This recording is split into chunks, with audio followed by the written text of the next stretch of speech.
on va parler de l'interview du jour en France. Édouard Philippe, dans le quotidien économique Les Échos, le Premier ministre français détaille le coût des mesures faites en faveur des Gilets jaunes, le coût pour les pouvoirs publics. Oui, il faut que le travail paie, prime pour le salaire minimum, heures supplémentaires défiscalisées, hausse du déficit. Le Premier ministre vous dit tout dans cette interview. Vous allez la voir s'afficher, voilà cette une du journal Les Échos. Alors même si cette interview s'adresse avant tout au lectorat français, la première réponse de l'interview intéressera les investisseurs étrangers inquiets par les conséquences des Gilets jaunes sur les réformes économiques promises par l'exécutif.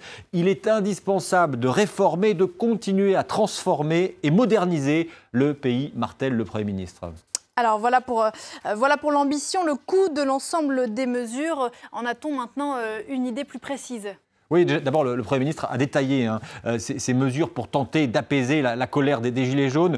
Nous accélérons les mesures en faveur du pouvoir d'achat, promet Édouard Philippe. Il y a cette prime exceptionnelle défiscalisée de 1 000 € que les entreprises sont invitées à verser à leurs salariés, rien d'obligatoire. Les heures supplémentaires défiscalisées rapporteront 400 € par an en moyenne aux salariés, assure aussi le chef du gouvernement. Et puis, il y a la hausse du salaire minimum, le SMIC, qui est aujourd'hui aux alentours de 1 500 €. Elle sera effective dès le 5 février, mais sans rentrer dans les détails techniques. Sachez qu'il s'agit en fait d'une hausse massive de la prime d'activité délivrée sous conditions de ressources. Du coup, la hausse de 100 €, selon les calculs des Échos, ne concernera qu'un smicard sur deux, coût estimé pour les finances publiques, 2,5 milliards d'euros. Alors je réponds à votre question, le coût de l'ensemble de ces mesures, lequel est-il ? Eh bien, je ne vous ai donné qu'un aperçu des mesures, il y en a d'autres, notamment en faveur de certains retraités. L'ardoise, vous l'avez vu écrit derrière moi, l'ardoise totale pour le gouvernement dépasse les 10 milliards d'euros. Conséquence, le déficit de la France va augmenter, c'est une certitude. Oui, c'est mécanique, davantage de dépenses égale davantage de déficit, initialement programmé pour être sous les 3% et respecter les règles européennes. Le déficit de la France va, selon les projections actuelles, atteindre 3,4% l'an prochain.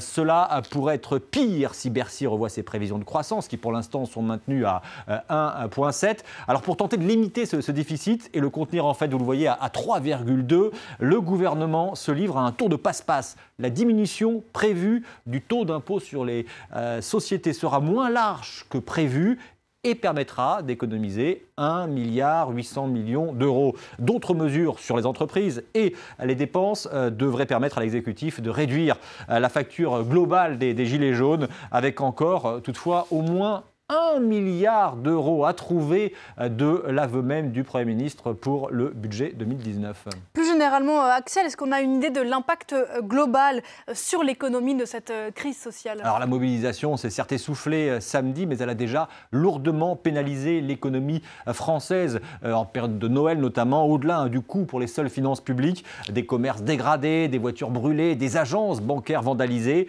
Le 10 décembre, donc avant l'acte 5 des Gilets jaunes, ce samedi, la Banque de France a divisé par 2 à 0,2% contre 0,4% précédemment la croissance du PIB français prévue pour le 4e trimestre. Et la facture s'annonce élevée par répercussion pour les assureurs. Selon des évaluations réunies par les Échos, la facture pour le secteur pourrait tourner autour de 100 à 200 millions d'euros. Un gel des tarifs l'an prochain paraît d'ores et déjà exclu pour les particuliers. Et encore, ces évaluations ont là aussi été récoltées avant la mobilisation de samedi. Un tel montant de sinistre, 100 à 200 millions, rejoindrait celui d'un événement climatique d'une taille déjà significative. Les Gilets jaunes ne les plaindront sans doute pas, mais